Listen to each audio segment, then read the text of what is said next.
Hello everyone and welcome back to another Batman Miniature Game 3rd Edition Battle Report, and on this new table, destroyed portion of the construction district of Gotham or something similar to that, we have 350 rep of the new Two-Face gang with their unique objective deck and unique mechanics that we'll talk about in a second, going up against the League of Assassins. So first things first, here is the Two-Face crew. The problem with this crew is definitely trying to fit in bodies while at the same time staying under your funding limit. It is so easy to get your 1500 funding just because of the number of guns. So got a little bit of a mixture of the generic gangsters, some of the additional gangsters, or one of the additional gangsters, mixed with sidekick and free agent, and then also a clown thug for filling in points and desperately trying to fit in as many bodies as possible without going over funding. So Two-Face is the leader, and he is joined by Spice. Sugar is not here. We have Hush as a free agent. We have gangsters from left to right. It's 3, 7. No, it is. It's 2, 3, and 7. 2 with a shotgun, 3 with a rifle, and 7 with a different type of rifle. He's definitely a sniper, and he's up close and personal with a manual shotgun. Then also that's Thug 6, I think? 2. I'll get none of the numbers right. Thug 2 from the Back to Gotham box with his one-shot shotgun, just again to fit in the points. So as far as mechanics, Two-Face has the role gangster, and as do these three gentlemen. For every 2 miniatures with gangster in your squad, you get a blood money token. So that means we're going to just use these to denote them. The crew has 2 blood money tokens. If during a model where the gangster's trait activates, you can spend those, and you can spend them on a bunch of stuff. We just get Two-Face's card here. You can make it so you only lose 1 die for moving and shooting instead of a normal 2, but you suffer a -1 to hit instead. You can make it so the ranged weapon has a light roll, which means you can shoot it in point blank. Or you can make it that when you perform an attack action, pick another friendly gangster and immediately place it up to 4 inches from its original position, which is pretty good. Another thing to cover is a lot of the gangsters in Two-Face's gangs have weapons that have either high caliber or low caliber. The compendium at time of recording this has not been updated to clarify what those are. Apparently via Facebook or Discord or something, someone said in the comments of the unboxing for Two-Face, Night Models isn't very good at communication, if that isn't apparent. That apparently high caliber means if you're shooting within your optimal distance, i.e. you're not shooting out of your medium range or short range, you get a bonus attack die, and small caliber is if you're shooting out of your optimal range, you lose an additional die. Apparently. But again, at time of recording, the compendium is not updated. The other thing to note for Two-Face's gang, he has the coin, which is denoted by 2 objective cards, Twisted Side and Good Side. So the way these work is, if you have Two-Face as your boss, you have to include this card. After you draw your initial hand of objective cards, choose one side of the coin, or cards, and place it up on the table. Then you shuffle the other one into your objective deck, and it can be drawn at some point. Until you draw the different side card, you can only complete objectives that say like either Twisted Side or Good Side. So we'll go over which side is picked. So it does also say you have to include these cards, but it doesn't say whether or not they count towards the 20 cap for an objective deck. I took it to mean that they don't, but that could be wrong. Again, compendium hasn't updated yet, so winging it a little bit. I think that about covers everything that we need to cover prior to them actually doing things, but anything we've forgotten we'll go over as we play the game. And for some reason, hanging out by the Batmobile, we have the League of Assassins. Much simpler to cover here, being led by Ra's al Ghul with his bodyguard Ubu. And then we also have, as a free agent, Cheshire right there with her poison. She loves poison. And then from left to right, we have Assassin 1. We have League Acolytes 3 and 4. I believe 3 is the... I've got them the wrong way around. 3 is the one with the eagle. And then also, just to fill out extra points at the end, we have Thug 4 from the Back to Gotham box. The Patsy, who's going to take the blame for everything that's going to happen here. So that's it. We'll get both crews deployed in the normal 8 inches on each side, just because it's so much simpler to do that than one of the weird layouts. And then we'll see what's happening.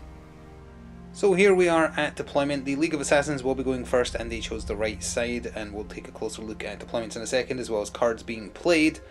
The Two-Face gang is on the left, and the good coin has been chosen of the two So the good coin is in play. That affects what objective cards can be scored, how resource cards can be spent, and it stays in play until the twisted coin. Well, you don't need to play it as soon as it's drawn from the deck. You can play it whenever, but it has to be found in the deck, so that could be quite difficult depending on where it's shuffled to. But that's going to be in play now. The good side is in play, and for the League of Assassins, From the Shadows is being played, and it's being played on the thug with the shotgun down there, because he's got like 4 endurance. Probably unlikely he's going to go down turn 1, but hey, that's in effect. So we can see who has Audacity here, and who is there as well. That's one of the League Acolytes, Assassin 1 and Ubu. The 2 on the outside have Audacity. The Eagle Sniper has Audacity there. Raish has Audacity, and he's flanked by Cheshire and the Clown Thug as well. Come over here, Two-Face is over here with the Rifleman, and then the Expendable Thug. Those 2 have Audacity. The Sniper is up there in the bunker.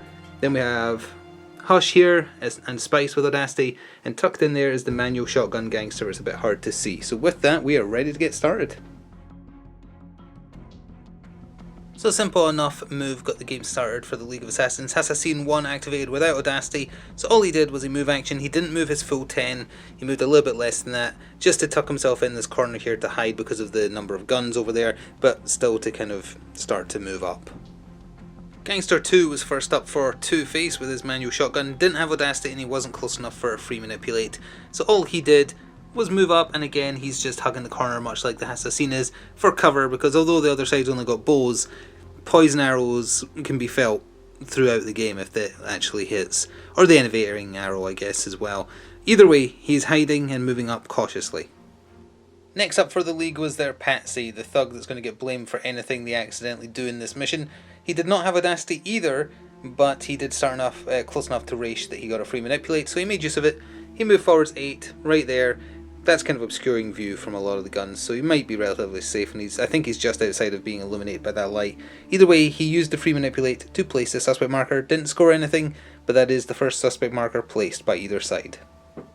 So Hush activated next with Audacity, and he punished the thug for the Audacity to move forwards. So Hush is a master marksman, which lets him reroll ranged attacks. For a special action, he can also use Gunman, which means when he activates Gunman, he can perform 2 range attacks. The actual wording, hang on, we have the card here. Gunman. After activating this trait, if the model performs a ranged attack, it gains an extra ranged attack action, and there's no thing there that says you can't shoot at the same person.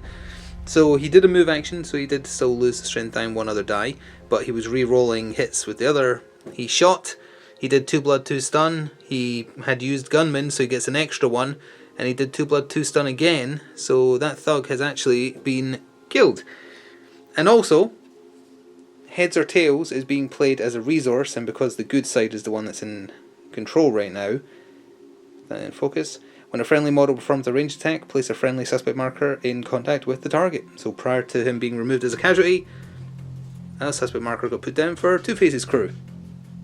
The man himself, Raish al Ghul, activated, and he moved up and positioned himself such that he was just outside of 4 of the friendly suspect marker, but within 4 of the enemy one that Hush forced down with the resource card, in order to trigger under their noses. Place a suspect marker within 4 of an enemy suspect marker. Done and done. That's the first points on the board, 2 for the League of Assassins. Raish is a little bit in the open in the middle there now, but he's pretty tanky, so we can see what happens. Two-Face himself activated next for his crew and decided to try and test Raish's notorious durability. He activated with Audacity. He moved up to right there within 12 inches so he can see Raish. He did move obviously though, so he lost a couple of dice for doing that. He has nothing that makes his double blood 1 stun Tommy gun better, so he just shot that at Raish. So he was going against Raish's base defense because he couldn't roll the strength die, which was 5s. He rolled literally nothing but 4s, so nothing there for him. Raish survives the first round of assault. Ubu activated next, but also first just to cover, when Two-Face activates he is bipolar, and you have to do, well, you either flip a coin or you can just roll a d6 and 1 to 3, 4 to 6 for a result. If you get the good result, he can do 1 effort for free, and if you get the bad result, he gets enervating 1, I think it was. He didn't get the bad result, but he didn't physically attack, so it was irrelevant for his activation, but just covering it was, remember, that is something you do as him. So Ubu was here, he didn't move, he moves 10 inches, it's pretty fast. Right next to the lamppost there, he did a manipulate for his tactical action to put down a suspect marker, and did nothing else. Also, it is worth pointing out, obviously someone's already died, and it's a bit nebulous whether or not you count people dying on the enemy team. But, if the enemy team kills one of your guys, if the objective model is the first model it says you remove actually, so technically this is still in play. It's very unlikely that the thug is going to die, but actually that is still in play. So the thug that the League of Assassins want to kill activated. He was still within Two-Face's Inspire range, so he had to free manipulate. Didn't have Audacity. He moved behind Two-Face and he placed a suspect marker that is more than 2 inches away from their deployment, so it's a legal placement. And also has triggered the two faces of the coin, the good side, have an even number of suspects in play. However, it doesn't score now. Is that in focus? Not quite yet. Give it a chance. There we go. Have an even number of suspect markers in play, friendly suspect markers, but it doesn't score until the end of the round. So now this is in play, but that does mean that the league can try and do something about that by removing one of the existing suspect markers. But whether or not someone can actually get to them at this point is another thing, because there's currently an even amount, because there's two. There's one there and one over there. We'll see what happens. The League Acolyte with the Falcon activated, and he stayed still because his bow requires aim, so he can't move and shoot it. But he'd used as a special action Falcon Ray. So what that does is he can target anyone within 16 inches regardless of line of sight, and he ignores cover and everything else. And Two-Face was within 16. As long as they're within 6 of a friendly suspect marker, which thanks to Ubu he was, and if you remove the suspect marker, which he did, you get an extra attack die. So rather than just 1 attack die for the arrow plus the strength die, 2 plus the strength die, and all of them got through. So unluckily for Two-Face, he took 6 blood damage, and it also poisoned him. He has 9 endurance, so he is still kicking, but that is very painful, and he didn't do anything else because he couldn't move. But yeah, the boss is hurting. Gangster 3 with his Winchester rifle and Audacity activated. He moved to where you can see behind his boss there. He then, losing 2 dice from moving and firing, shot at Ubu and whiffed. Now that does also raise an interesting question about high caliber. High caliber, if you're shooting within your optimal range, apparently, you add an extra attack die. For weapons that don't have an optimal range, what happens? Because the Winchester rifle he's using is not short range, it's not medium range, it doesn't have a range listed. So does that mean its optimal range is forever?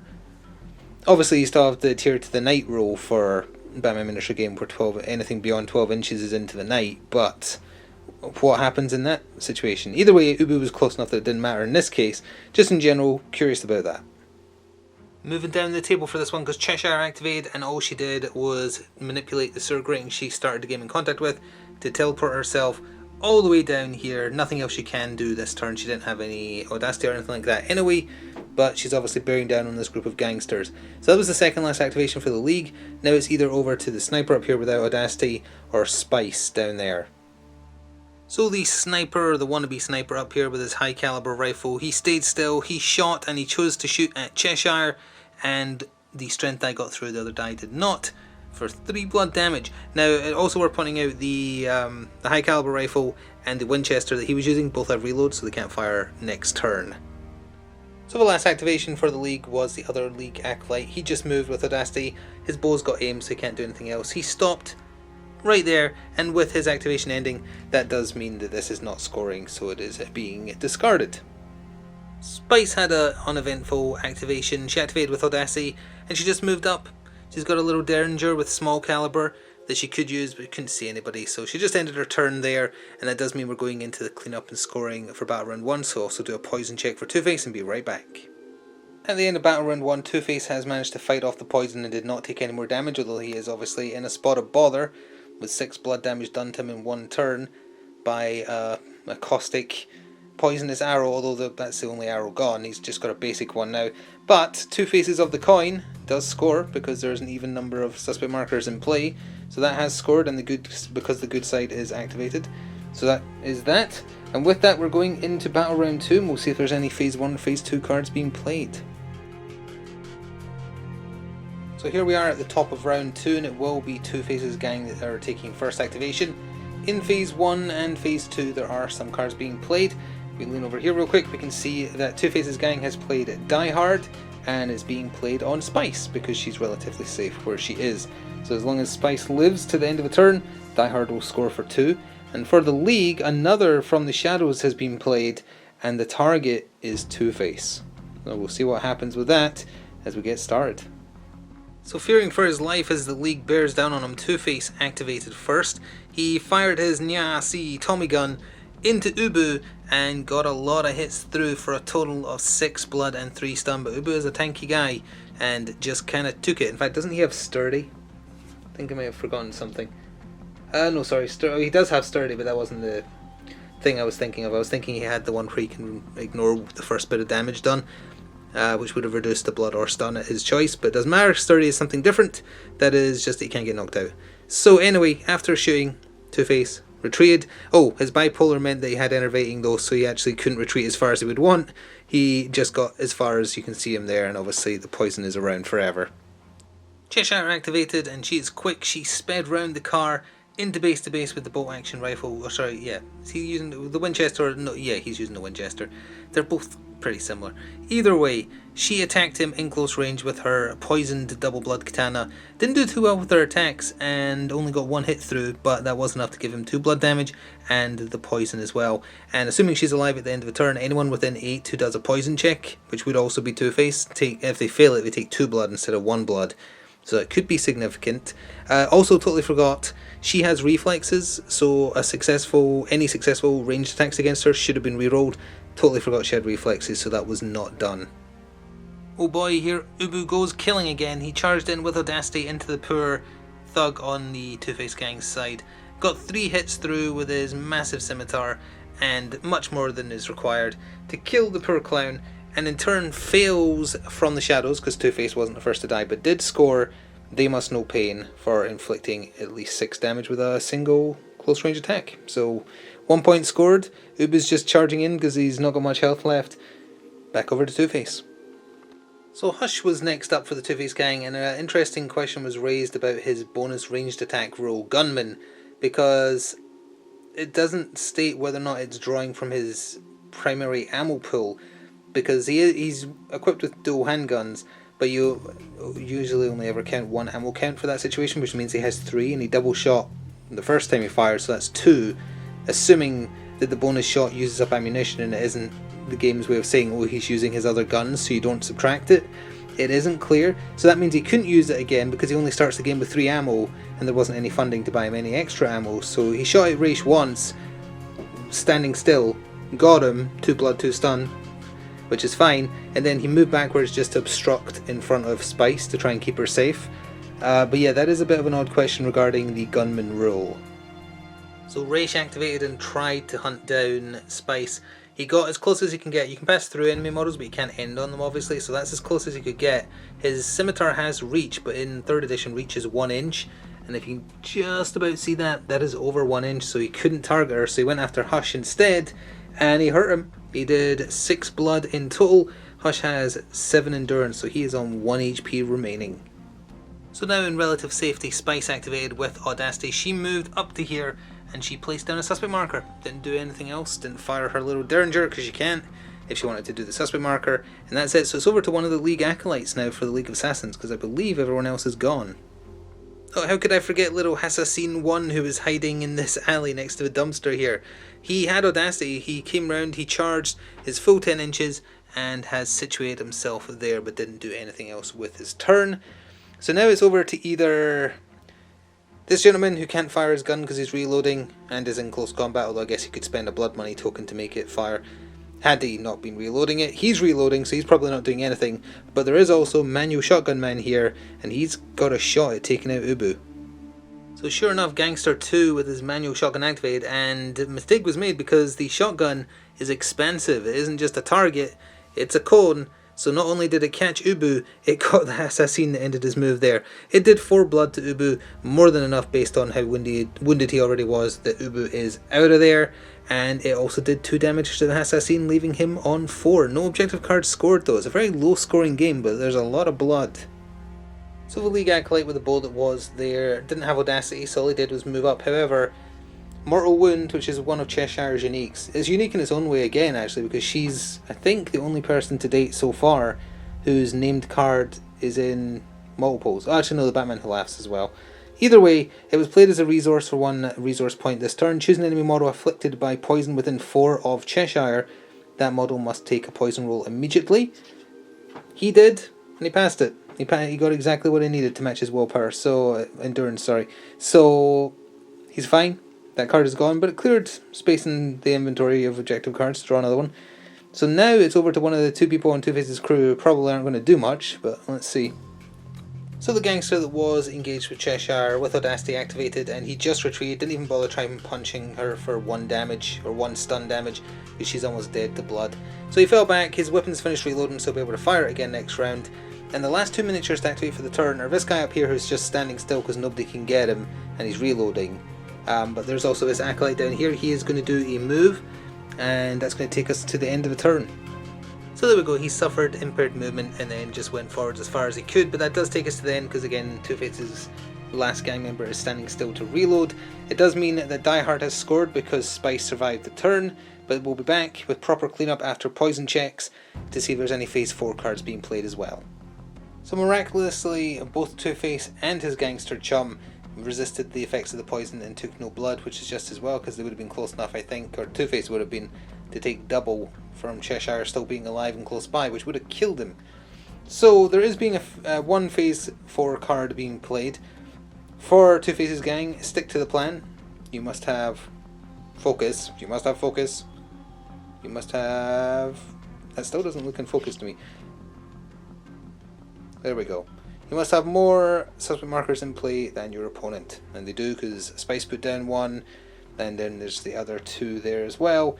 And the one that had been there for League got taken away for the falconry attack earlier on. So we're going to jump into Battle Round 3 now. So here's how things are starting at the top of the penultimate battle round for the game. And it will be Two-Face's gang getting first activation again. You can see where Audacity is, but 1 card is being played. It is the last from the shadows for the League of Assassins, and the target this time is Hush, as my phone is ringing. So we'll be back with first activation. So perhaps unsurprisingly, the round got started with Two-Face expending the last of his ammo in his Tommy gun, so it's all gone. He shot from where he was. Oh sorry, no, first of all he used a special action to do his once per game attorney's allegations. Any henchman within 8, which is him, and him, they all get an extra action. Any action they want, they can do an extra one this turn. So he shot his Tommy gun at Cheshire. 3 hits got through for, 2 hits got through for 2 blood, 1 stun each.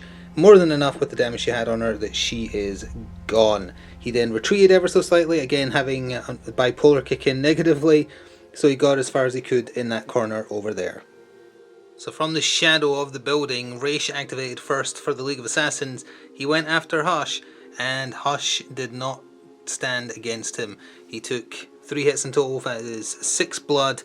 Hush is gone, and that does also mean we come back around this side of the table that finally a From the Shadows actually scored.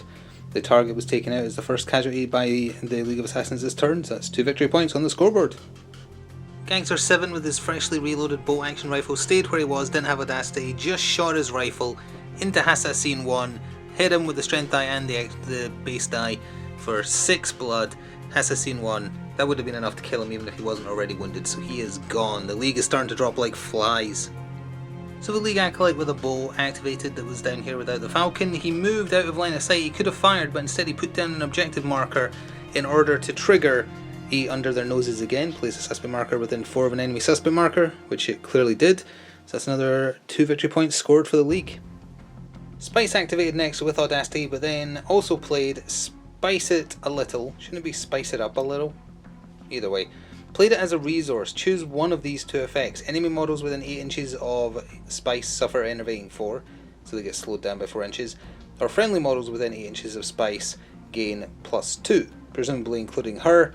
Either way, it was spent mostly to get out the hand. Like, we can talk more about it at the end of the game, but getting kind of screwed by the twisted side on objective cards when staying on the good side, unfortunately. So anyway, she then just did a move all the way up to there and did nothing else with her turn. We're already at the last activation for the League this turn. It was the other League Acolyte, and all he did without Audacity was move. He's actually in base to base, not quite. moved into base to base with a sewer grating and did nothing else. So that does mean that this gangster and this gangster just get to do whatever they want to end off the turn. So we can cover those two moves. The one with the manual shotgun, he has to reload, so he is running and has ran over here. And then the other one had audacity, so for his special action he used good aim, is that what it's called? Precise aim, sorry. As long as he doesn't move for his entire turn, he gets +2 to his ranged attack dice rolls. And then he shot at the falconry acolyte and did 9 blood. He's dead. So as we end off the turn, with no cards scoring right now, but there might be some end of phase ones, it's only Raish and the other acolyte left alive. So at the end of that very, very bloody round, neither Two-Face nor the gangster and his crew that are poisoned took any damage from poison. They've been doing really well with their endurance rolls there. There is one card being played in phase 4. It is aptly named Do Not Deviate from the Plan, in brackets, despite massive losses, by the League of Assassins. The opponent doesn't reveal any of your suspect markers this round as long as you placed at least one. They did place at least one, which actually double scored kind of, because it's scoring now in phase 4 and the placing of it so close also scored at the time. So that was a well placed suspect marker. Keeps them in the game as we move into the final round. So at the top of the final battle round, it will be the League of Assassins, what little is left of them, that will be getting the first activation. There is no cards being played by either side in phase 1 or phase 2. Obviously the survivors of the league have audacity. Everybody in Two-Face's gang, because they've suffered casualties as well, except him, also have audacity, and that is it. I think this will be a pretty quick round. So the League Acolyte activated with audacity. He moved over here and then he did a reveal on the suspect marker that was there to score the reveal an enemy suspect within 6 inches of your boss. You'll just have to trust me, Raish is like there, it was within 6. It has scored. Upon seeing Raish go bearing down on him and realising he had no ammo left, Two-Face decided discretion is the better part of valour and ran away. So he did nothing else but just ran away over here, and that is his turn. So Raish is playing for points. He retreated back over here, he put down a suspect marker and triggered another under their noses for putting a suspect marker within 4 of an enemy one. And that's it for the League of Assassins. So now it's just down to whether or not... Oh, he isn't doing anything because he would have to reload, so his turn's done. It's just down to whether or not him or Spice do anything that would trigger an objective card. So we'll be back in a second to see if they did. So the only thing that would have mattered was if this henchman could cover a bit more distance. If he had had a suspect marker close within him, a card could have been burned as a resource to give him 4 more inches, which would have been enough to put him roughly there specifically, and then he and Spice would have been touching 2 different scenery elements inside enemy deployment, like just barely 8 inches in. That would have triggered a good side of the coin objective card, which would have scored, but because he couldn't do that, he's stuck roughly there. This scenery element isn't touching the deployment, it's not in and far enough, so I don't think it should count. So it's not going to score, and we are at the end of the game.